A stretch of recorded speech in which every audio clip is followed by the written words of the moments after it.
This is the story of how an ordinary young woman from an ordinary family became destined to be the future Queen of England. It seems like a fresh chapter, the beginning of something quite new. What you see is pretty much what you get. William and Kate have brought a real relevance to the monarchy. The royals never really lost popularity. Because the monarchy is uniquely trusted. It is above politics. She's possibly one of the most scrutinised royals ever. One of the things that the young royals have done very successfully is to renew the royal brand abroad. Most of the nation has fallen in love with Kate. We are seeing a queen in waiting.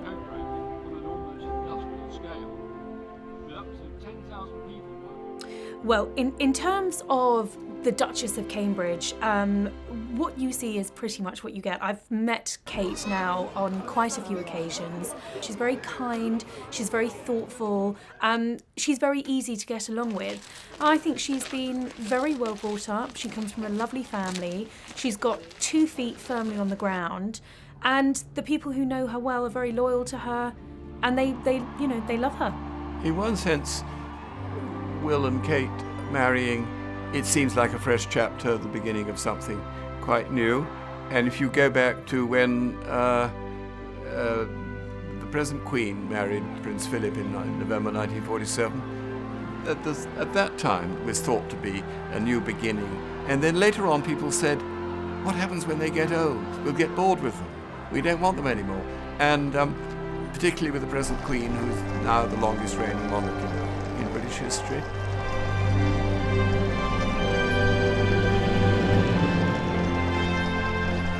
On the contrary, as her reign has gone on, the affection in which she's held gets deeper and not less. This suggests the monarchy has very deep roots, and that these periodic refreshments of young blood do it nothing but good, but it still goes on just the same. Thank you very much. That's very kind. It's a bit like this for a few days. Yes, that sounds just It's not like this in London, so we're very close to it. I think William and Kate have brought a real relevance to the monarchy. They're young, they're very good looking. Kate certainly injected quite a lot of glamour, but more importantly perhaps they're working on subjects that are very relevant to the younger generation at the moment. So in their charity work they're focusing on things like mental health, wildlife conservation, and even things like cyberbullying, which is a real modern day issue. The former Kate Middleton has done a remarkable job in being the wife of William. In almost every circumstance that she finds herself in, she acts with a charming combination of good nature and a proper sense of the dignity of the occasion. At some date in the future, Prince William will become king. Kate by his side will be Queen Consort. Well, there are 2 roles to a future queen. One is to produce heirs, which she has done, and one is to learn how to one day become queen, and that is very much what we are seeing. We are seeing a queen in waiting. We are seeing the Duchess take on more duties, more royal engagements, more of a public profile than ever before. She's taking on more patronages. She's taking on patronages from the Queen and from the Duke of Edinburgh. Now this is all very deliberate, very much a part of the palace machine, bringing her from the shadows of Anma into the forefront, into the spotlight, because they're very clever. They realise the power of Kate. They realise the potential of William and Kate as this young, glamorous, dynamic duo who actually do have the ability to reshape and project the monarchy into the future.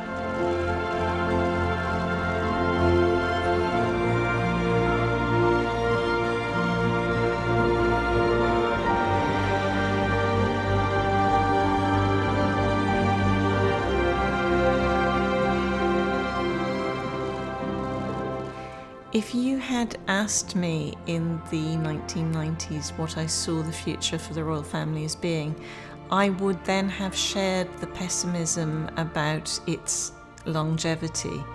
Not because the opinion polls suggested that was right, because one of the things that people always misunderstand is even though there was the annus horribilis, even though there was that huge controversy around the collapse of the Charles and Diana marriage and in fact also other royal marriages, in spite of all of that, the royals never really lost popularity. Individual members did, but the family didn't, the Queen didn't in any real way. There's never been really more than 25% Republican sentiment in this country.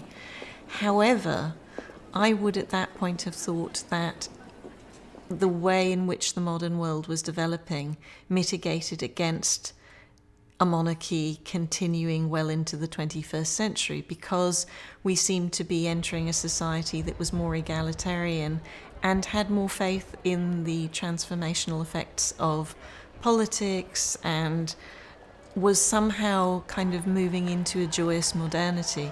And in fact, we've gone totally the other way, and people have lost faith in politics so profoundly that has actually, in a strange way, shored up and made much more important the position of the royal family. Obviously, whether you're a Republican or a Royalist, your view is going to differ, but when you see how the nation came together to celebrate the Queen's 90th birthday, there was no doubt in my mind that the United Kingdom loves its Queen. There will always be people who say it's a waste of money. Well, they cost us less than £1 a year in terms of upkeep, and I think they're worth every penny, and William and Kate very much are the future of the monarchy. I think monarchy is now more relevant in the early 21st century than it has been for many years. And I think the answer is because the monarchy is uniquely trusted. It is above politics, and at a time when public trust and respect for not just politicians but many of the forces in society which hitherto had bound us together is beginning to break down, the monarchy is the one common point above politics, above suspicion. So I think as long as the monarchy can keep the sense of it being a family and a wholesome institution in place, the country is going to want to, not just at a superficial level, but at a very profound emotional level, bond into the monarchy as the representation of what it means to be British. Rook tyres, decided to go on.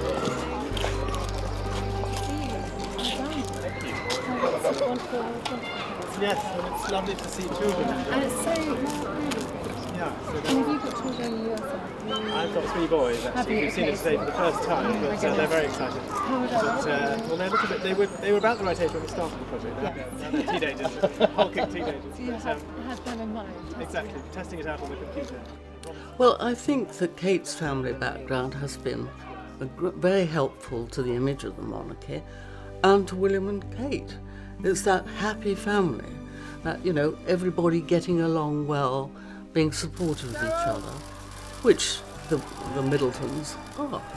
And I think that that's been a considerable help.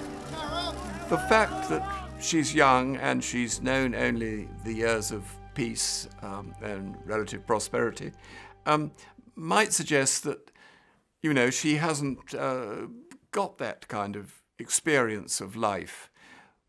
But then if you look at her family, you'll see that it's really much more interesting and reflects such a huge variety of English history. Her grandfather was an RAF pilot in World War II and helped to nudge the wings of the V-1s when they came over London, away from London. Her grandmother was at Bletchley with her twin sister and received the news of the Japanese surrender. And you can trace all the way back the idea that to be middle class as to come from nowhere. They come from a great number of different parts of English history, and so, you know, she is not from nowhere. You can trace her all the way back, her ancestry, back to Harry Hotspur, who died in the Wars of the Roses. So this is a family, like many families, who have deep roots in the nation's history, and the fact that she's young is nothing but a good thing. Well, we must always remember that Catherine's great-great-grandfather was a miner, a coal miner in County Durham, in fact.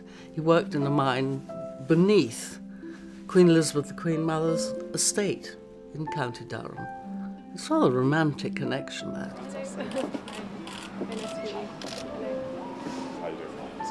You guys been sitting there for hours as well? Yeah. Sorry, pretty freezing. The windiest place in Dundee.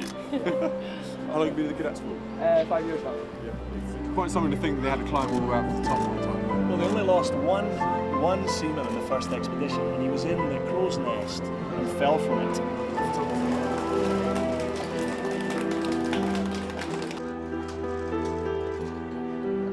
Well, William guards the privacy of his family, I think more highly than anything else in his life, and it doesn't take a psychologist to work out why. You only need to look at William's own background, his relationship with his mother, what happened to his mother, the untimely death, preceding that, the breakdown of the Wellses' marriage, everything played out in the media, poured over in the press, and he hated it. And you can completely understand why. All he wants is a quiet family life out of the spotlight.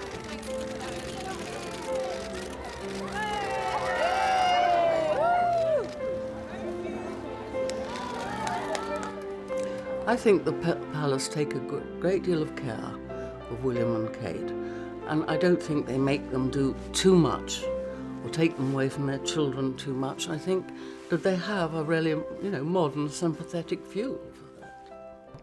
But I think he really understands that there's a huge public interest in their lives and affection towards them as a result of that, and that the media is necessary, certainly when it comes to conveying messages. I think he totally understands that it's a vital tool for him. Kensington Palace has, warned against the use of paparazzi photographs of the children in particular, although they're still being taken quite frequently. There aren't any UK publications who will use them, and I think that's probably helped a great deal to reassure him. Instead, we have William and Kate choosing when they want to issue photographs of the children.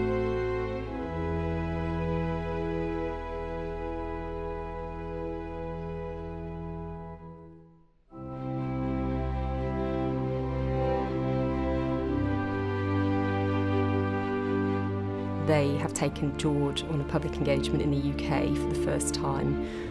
He went to the Royal Military Air Tattoo with his parents, and I think that's something we're going to see increasingly. So I think it's very much a case of him wanting to protect them while they're very young, and just do things in a way that he feels comfortable with.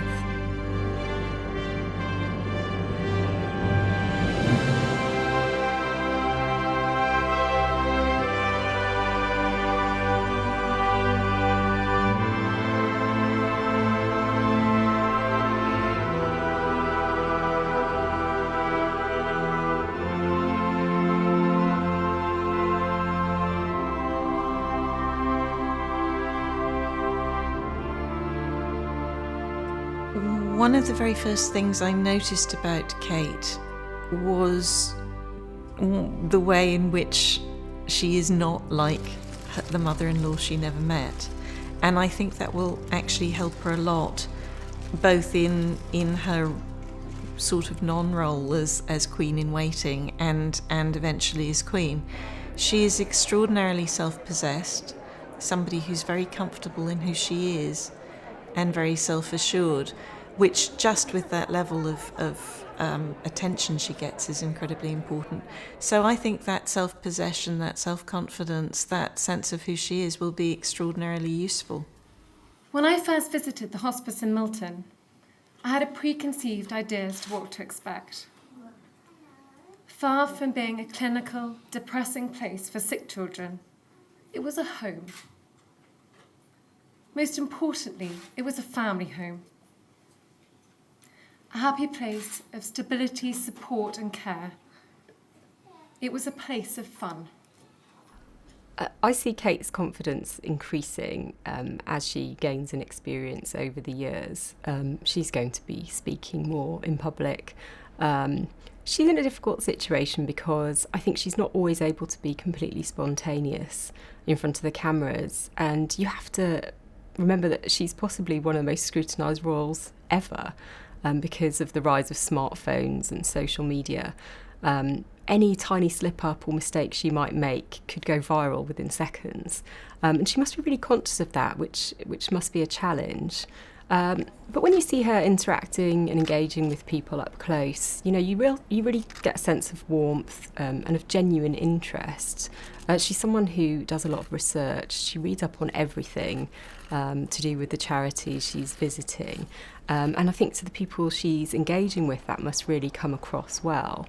Kate has shown herself to be a wonderful addition to the royal family. In a more egalitarian society, Kate has the natural connection with ordinary people that may well prove to be both the salvation and preservation of the monarchy. I think the times we see Kate really relaxing are quite often the most informal moments, when she's getting involved in some kind of sporting activity, particularly when she's competing with William at something, or when she's interacting with small children, and you get these fantastic fun facial expressions. She looks to be really enjoying herself. And I think that's when you can really imagine what she's like behind closed doors.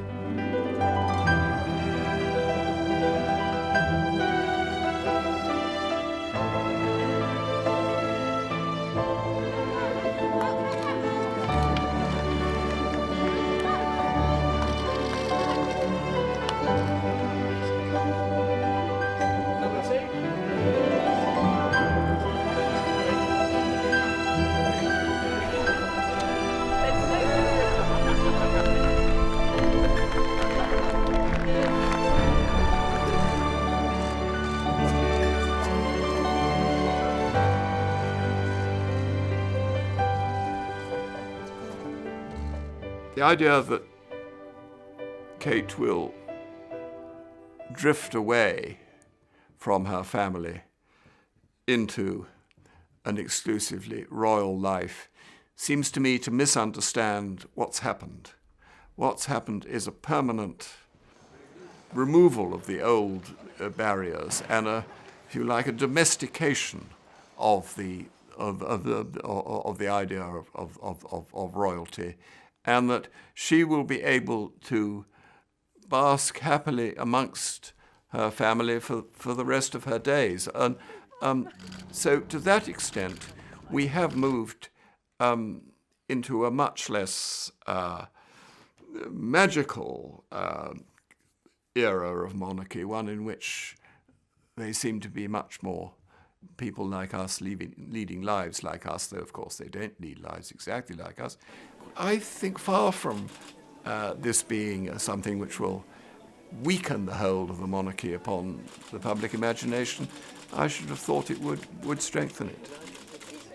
Yeah, I think very much there is a feeling in the palace that they want to learn from the mistakes of the past, and they didn't want a royal bride who felt isolated and lonely and cut off from her family and miserable, because that has happened before, and they didn't want a repeat of Diana. So I definitely think courtiers were determined that Kate should marry into the family feeling as comfortable as possible, and I just think William wasn't going to take any chances. And he adores the Middletons. He has a very close relationship with Michael and with Carol, so he also didn't want them to be sidelined as soon as Kate married into the family. I don't think there'd be any need for her to distance herself from her family. They're obviously very important to both William and Kate, and they've really been accepted into the royal fold, if you like. And we've seen the Queen driving Carol Middleton around at Balmoral, pointing out sights to her. They're obviously very comfortable in each other's company. The family have also enjoyed, lunches at Sandringham, and they've stayed at Prince Charles's Burke Hall home. They're very much welcomed into the fold, and I don't see any reason why that would change in future. I think that William found the home life of the Middletons tremendously reassuring and appealing, and I think that's an atmosphere he wanted to reproduce in his own home. And I think that's been very important to him. In previous generations, the imperious tug of the court would have ensured that the incoming princess would have been swept up into the court with all its protocol and formality. And this clearly hasn't happened in this case, and obviously the fact that the Middletons are clearly a happy family unit has a lot to do with it. I think, again, that is a sign of general change, because I think in previous generations the new princess would have been pulled into the court much more. And indeed, that happened vice versa with Prince Philip, who felt that he was becoming a mere appendage. But he, of course, had no home at all. And you have to remember that he came from a home which was broken in the most spectacular way, that his mother became a nun, and his father became a playboy in the Riviera, and he had no family at all. There couldn't be a greater contrast between that and Kate Middleton's upbringing.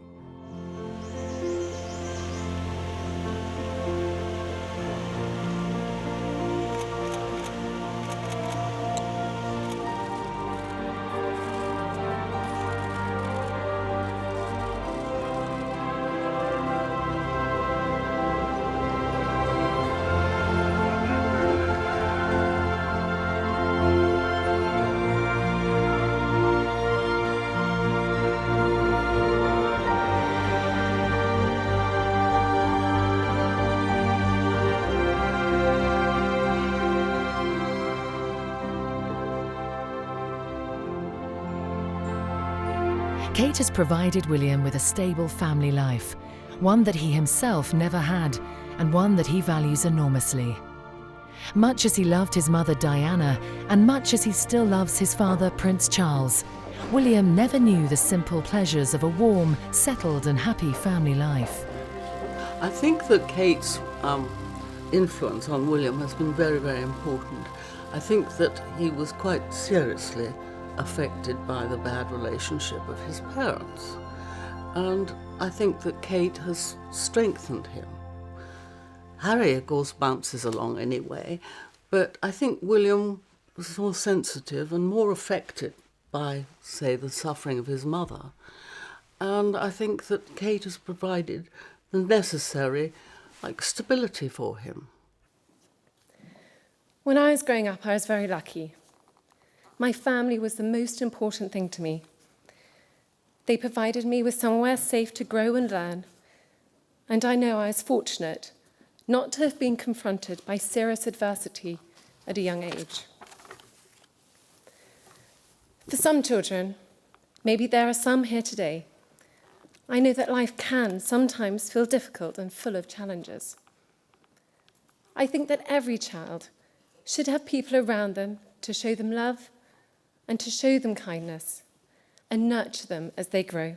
Don't be under the illusion that she's a wallflower, because she's not. She's very strong, she's very confident, and I think she has a real clarity of vision, and I think William depends on that hugely. So she has brought a huge amount to William's life. She has filled William's life with love and happiness and security, and she's given him the family life through her own family, just regular things that he never got to enjoy, but he is enjoying now, and I think she's made him incredibly happy. William and Kate's marriage is very much a love match, and I think they seem incredibly happy together. You can see a huge amount of affection between them on engagements. You know, there's often an arm around one another, the looks that they share, and I hope that's going to last. I think they've certainly, got a fantastic example in the Queen and the Duke of Edinburgh, and I think because William experienced his parents' difficult marriage, he's very keen to not repeat that scenario, and I don't think that it will ever happen. Kate has hugely boosted the popularity of the monarchy. I think people find it very appealing that she's someone from an ordinary background who has joined the ranks, if you like, and is perhaps able to bring her experience of a so-called normal life to the royal family, and it's something I think that particularly William really appreciates. He's always said that he wants to give their children as normal an upbringing as possible. How's that? Look, she's going to put a mane. She's got a mane nicely done. Give her a stroke first. Give her a stroke and you come on. The Windsors are, among other things, a brand, and brands need renewal. And one of the things that the young royals have done very successfully is to renew the royal brand abroad. If you look at the kinds of crowds that their trips attract, it is extraordinary. The younger royals can do that in a way that the older ones cannot. I include in that Prince Harry. I travelled to the US with David Cameron in 2013, and I was in New York with David Cameron when we met up with Prince Harry, and there was this extraordinary scene somewhere in the middle of Manhattan where Prince Harry sort of suddenly came around the corner, and I'm standing there with the then Prime Minister of the UK, and there was a screeching like you'd get with a Beatles concert in the 1960s.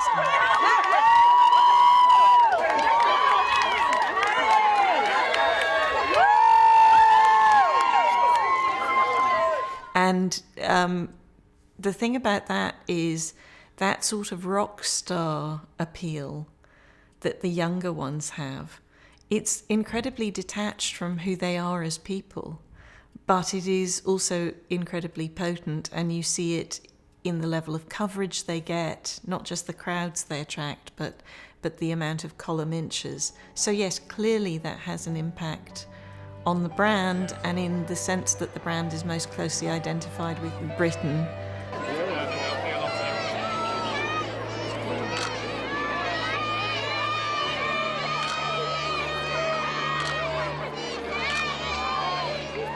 Well, when she is queen, she's going to be queen of a very modern world, and I think it's going to help her hugely that she hasn't come from blue-blooded aristocracy and a background perhaps that people cannot relate to. She comes from a very hard-working family who have, climbed up the echelons of society from, working class to the very top. She hasn't got above her station. She is very approachable. That air of normality and ordinariness that you see in her, I think is what makes her real to people. She's very solid, she's very consistent, she's incredibly loyal, she's incredibly discreet. All of these things that we've seen over the years, she's been an amazing companion and girlfriend and now wife to William. They are a partnership. She also has an innate understanding of what she's married into and that sense of duty.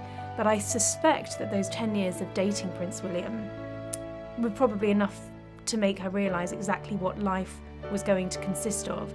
She had time to know whether or not she was cut out for it, but William was very lucky that she did have those characteristics, which not everyone does. Kate has a natural sympathy and connection with the public.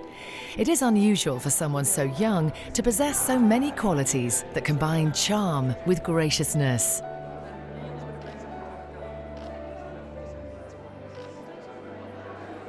I just wanted to say how delighted I am to be here this evening to celebrate the fantastic work of the National Portrait Gallery. The gallery's achievements are exceptional. They hold the most extensive collection of portraits in the world, and their unique and brilliant exhibitions never fail to inspire us all. She's the sort of girl who will walk into a room and light that room up. Not in the same way that Diana did. Diana was a head turner. She was the glamour girl. She dazzled in diamonds. Kate is more understated, but there is a warmth about her and something incredibly appealing. And all of those are going to be things that stand her in, I think, in very good stead for her future role. Kate might not have the blue blood of the aristocratic monarchy, but she has every bit in her character and behaviour the virtues of monarchy all around the world at its very best. And I'm sure that William married her not thinking whether she was a royal family member or not, but because he fell in love with her. And who can blame him? Most of the nation has fallen in love with Kate.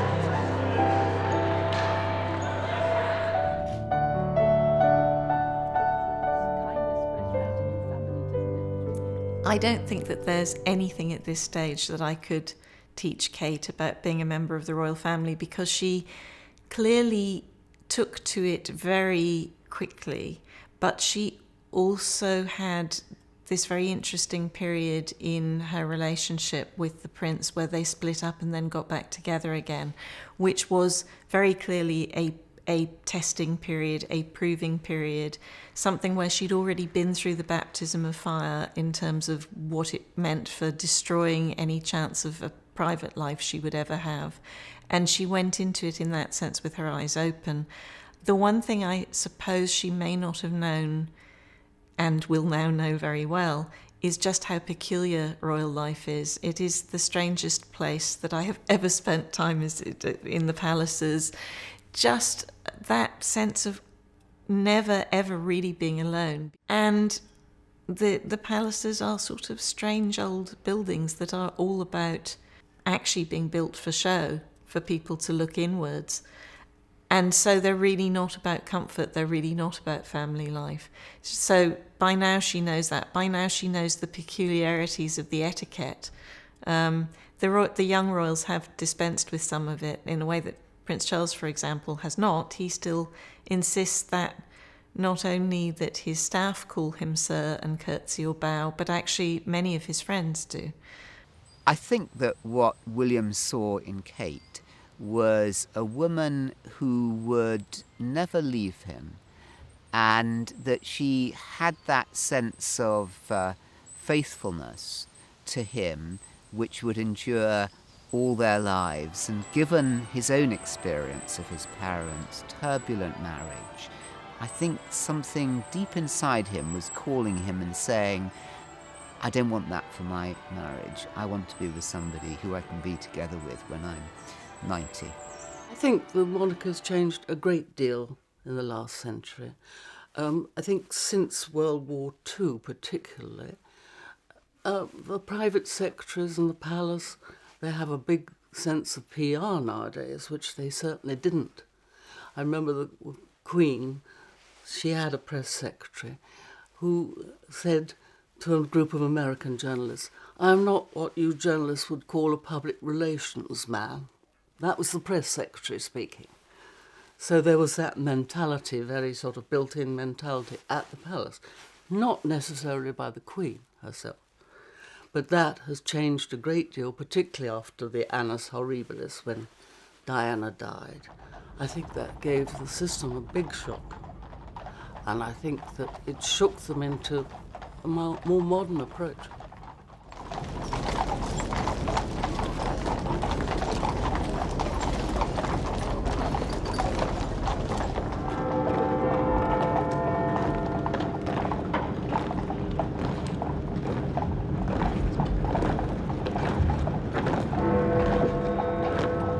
I think the life and death of Princess Diana is simply a tragedy whose seeds were laid, seeds were sown even before she met Prince Charles. I think she had a very bad start in life, and things went badly wrong, and went badly wrong in the most public way imaginable. And the funeral of Diana was one of the most heartbreaking events in British life in the whole of the last century, and everyone felt this. And I think, although she's now not spoken of nearly so much, I think it was quite a trauma whose effect is still being felt.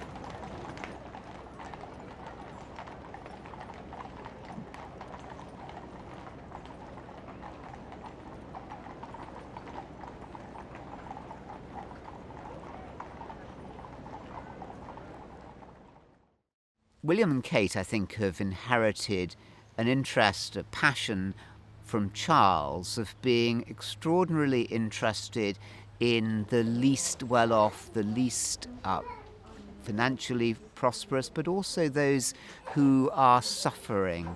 And it clearly touches the hearts of both William and Kate.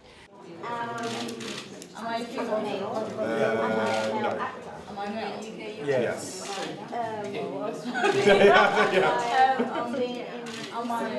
This is utterly genuine, and they want to use the authority of their offices, their status, to see if they can touch the lives of those who are mentally suffering and try to bring them some light, some release, some joy into their troubled lives.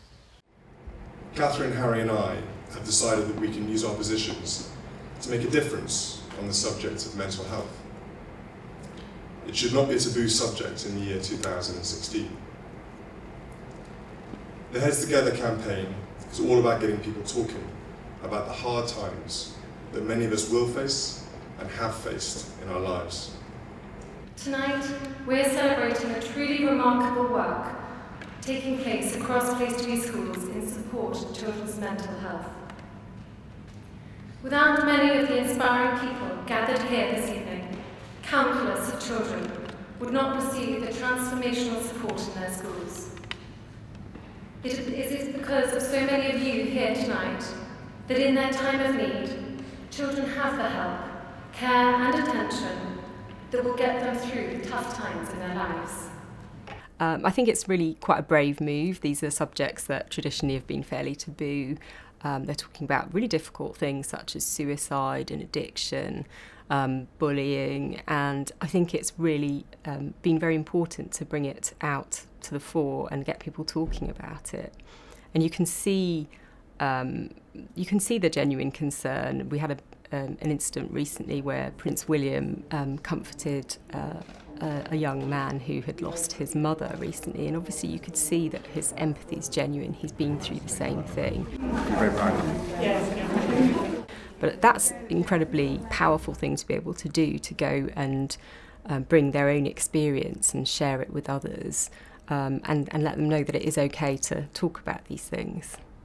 It seems to me an enormous challenge for all of the young royals, but in particular for William and Kate, to find a way to do the empathy thing, to do what they seen as being their core role in terms of performing a charitable role, and maintaining something that they are clearly setting out to do, which is redefining how much of themselves they make public. They are trying to, and I'm, by the way, very sympathetic to them on this, they are trying to carve out a space for themselves to have a private family life. They are also, I think, very interestingly positioning themselves for the age that they are in the era in which they are in the public eye, which is, of course, a social media saturated Instagram selfie era, where they are in some way going very much against the tide on that, trying to reclaim something for themselves. Now, I think that is potentially quite a clever thing to do in the long run. In the short term, it is inciting the ire of the press, so they're getting a more negative press as a result because the press feel shut out, and you see some quite silly and nasty reporting as a result. But there is also the danger that they just end up looking like they're not doing very much, which of course is the big criticism.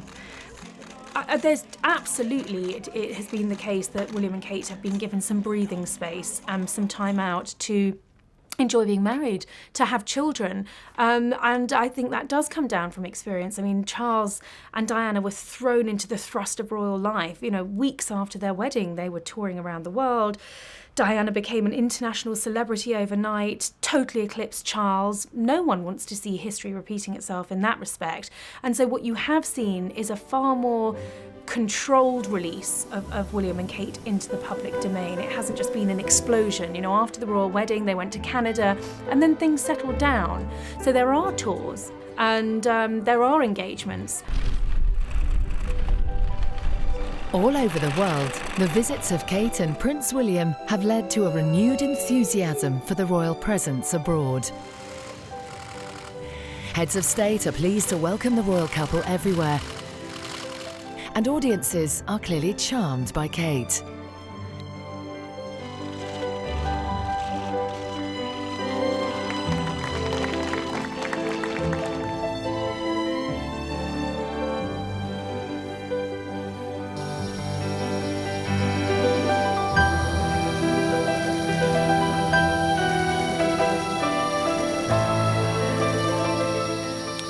The busy foreign tour programme of William and Kate, I think, became even more important after Britain decided in the referendum vote to leave the European Union.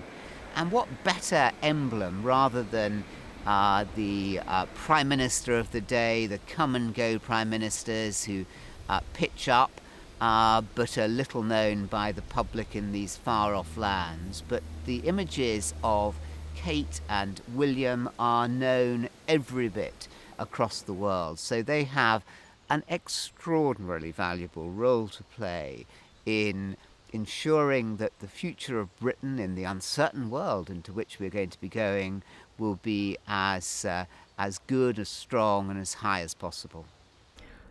William and Kate are already travelling a great deal throughout the world. They're visiting many of the realms and countries that they're going to be visiting for decades to come.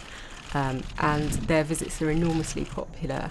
But Kate in particular seems to really capture the international imagination. She has fans all over the world. That's going to stand her in great stead in years to come. And she's going to be able to grow this, soft diplomatic power, which will be perfect for her role as Queen. One of the things that has been very interesting for me, because I covered the royals for such a long time, I first started covering the royals in the, early 90s and covered them, right the way through to now. So I've seen the evolution of royal press management, and I have seen in it become much more sophisticated, much more aware of the issues, but they even so cannot even begin to keep up with what's going on in the development of the press and the development of the world at the same time. In the early days, and why they got so blindsided by having Princess Diana there actually working against them and having her own direct line to the press. But in that era, that was the end of the era of deference, where, you could say to an editor, don't run this, and an editor would not run it. You could put out statements and say, we will not answer any more questions on this, and that would be the end of a story. That is so far gone. That was the royals themselves helped to blow that out of the water, the collapse of the royal marriage. And so now you have them operating in this take no prisoners environment, where even if the royal press managers can stop the mainstream media from reporting things that they don't want, or can encourage them to report things that they do want, they have no control over the wider online world. And that is huge, and it also presents very new and big challenges for the royals.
there's a strange belief that the young have no interest in ceremonial or in the past.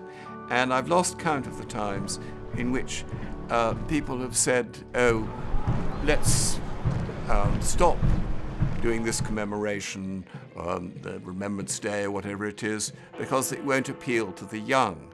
And the same is true of the monarchy, that this is an institution whose roots lie too far in the past to interest the young. But every time, every generation proves this to be wrong, and that the crowds at Remembrance Day and at royal events remain as large as ever and as filled with the young as ever, because the idea that the young have no sense of the past is one of the greatest of all modern illusions. The current position of the monarchy in Britain was pretty much defined by Queen Elizabeth II and by her father George VI as the focal point for the nation, not just at times of crisis and war, but at times of reflection, but even in a day-to-day way. There's a sense in the British public that they have an almost religious reverence for the monarchy in a way that they would never have for the political masters. Well, I think the royal family is in a very unique position in that, the Queen is on the throne because it was her God-given right. But I think that is now seen as quite an antiquated concept. I think certainly if we're looking into the future towards King William and Queen Catherine, it's not going to be seen as a God-given right. They're going to need to justify being there. They are going to need to be a king and queen of the people, figureheads, representatives for the UK, hard-working members of the royal family. And actually, one has to respect the Queen hugely for that, because I don't think she takes her position for granted at all. The image that is being cultivated of William and Kate now is going to be very important several years down the line, because all of this will reflect our opinions of them as a future king and queen. My prediction, I'm happy to make a prediction, is that you will see the royal family continuing, but the royal family slimming down and paying more and more attention to looking like value for money. And what sort of queen will Kate be? Will her easygoing manner be an enormous change to the style of the British monarchy? The memory of Princess Diana shines down as an alternative way of being royal that tragically was never to find full expression. Will Kate be very different as queen to what Diana might have been? And how different a court will Kate preside over with King William to that of the court of the present queen?